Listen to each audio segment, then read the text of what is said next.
No human being could fail to be deeply moved by such a tribute as this, coming from a profession I have served so long, and a people I have loved do well. It fills me with an emotion I cannot express. But this award is not intended primarily for a personality, but to symbolize a great moral code, the code of conduct and chivalry of those who guard this beloved land of culture and ancient descent. Duty, honor, country. Those three hallowed words reverently dictate what you want to be, what you can be, what you will be. They are your rallying point, to build courage when courage seems to fail, to regain faith when there seems to be little cause for faith, to create hope when hope becomes forlorn. The unbelievers will say they are but words, but a slogan, but a flamboyant phrase. But these are some of the things they build. They build your basic character. They mold you for your future roles as the custodians of this nation's defense. They make you strong enough to know when you are weak, and brave enough to face yourself when you are afraid. They teach you to be proud and unbending in honest failure, but humble and gentle in success, not to substitute words for action, not to seek the path of comfort, but to face the stress and spur of difficulty and challenge. To learn to stand up in the storm, but to have compassion on those who fall. To master yourself before you seek to master others. To have a heart that is clean, a goal that is high. To learn to laugh, yet never forget how to weep. To reach into the future, yet never neglect the past. To be serious, yet never take yourself too seriously. To be modest, so that you will remember the simplicity of true greatness, the open mind of true wisdom, the meekness of true strength. They give you a temperate will, a quality of imagination, a vigor of the emotions, a freshness of the deep springs of life, a temperamental predominance of courage over timidity, an appetite for adventure over love of ease. They create in your heart a sense of wonder, the unfailing hope of what next, and the joy and inspiration of life. They teach you in this way to be an officer and a gentleman. And what sort of soldiers are those who are to lead? Are they reliable? Are they brave? Are they capable of victory? Their story is known to all of you. It is the story of the American man at arms. My estimate of him was formed on the battlefields many, many years ago and has never changed. I regarded him then as I regard him now, as one of the world's noblest figures, not only as one of the finest military characters, but also as one of the most stainless. His name and fame are the birthright of every American citizen.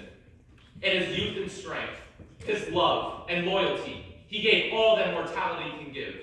He needs no eulogy from me or from any other man. He has written his own history, and written it in red on his enemy's breast. In 20 campaigns, on 100 battlefields, around 1,000 campfires, I have witnessed that enduring fortitude, that patriotic self-abnegation, and that invincible determination which have carved his statue in the hearts of his people. From one end of the world to the other, he has drained deep the chalice of courage.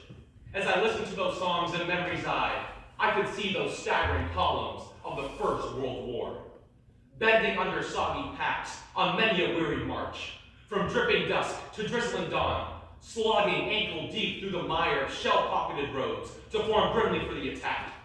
Blue-lipped, covered in sludge and mud, chilled by the wind and rain, driving home to their objective, and for many, to the judgment seat of God.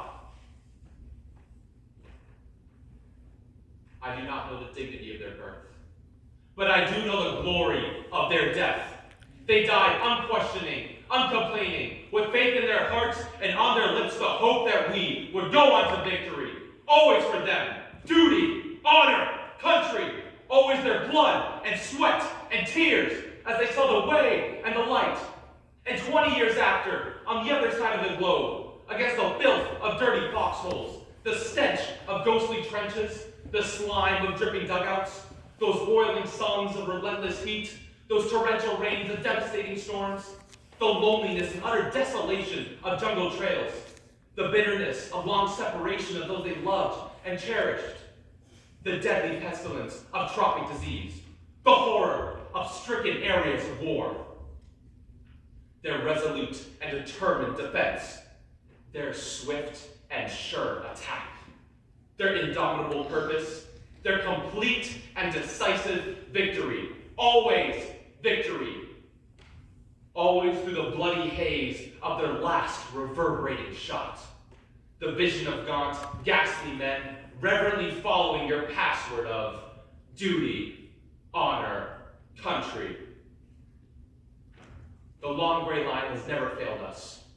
Were you to do so, a million ghosts in olive drab, in brown khaki, in blue and gray would rise from their white crosses, thundering those magic words, duty, honor, country. The shadows are lengthening for me. The twilight is here. My days of old have vanished. Tone and tints, they have gone glimmering to the dreams of things that were. Their memory is one of wondrous beauty, watered by tears and coaxed and caressed by the smiles of yesterday. I listen then but with thirsty ear for the witching melody of faint bugles blowing reveille, of far drums beating the long roll. In the evening, in my dreams, I hear again the crash of guns, the rattle of musketry, the strange mournful mutter of the battlefield. But in the evening of my memory, I come back to West Point. Always there, echoes and re-echoes, duty, honor, country. Today marks my final roll call with you, but I want you to know that when I cross the river, my last conscious thoughts will be of the core and the core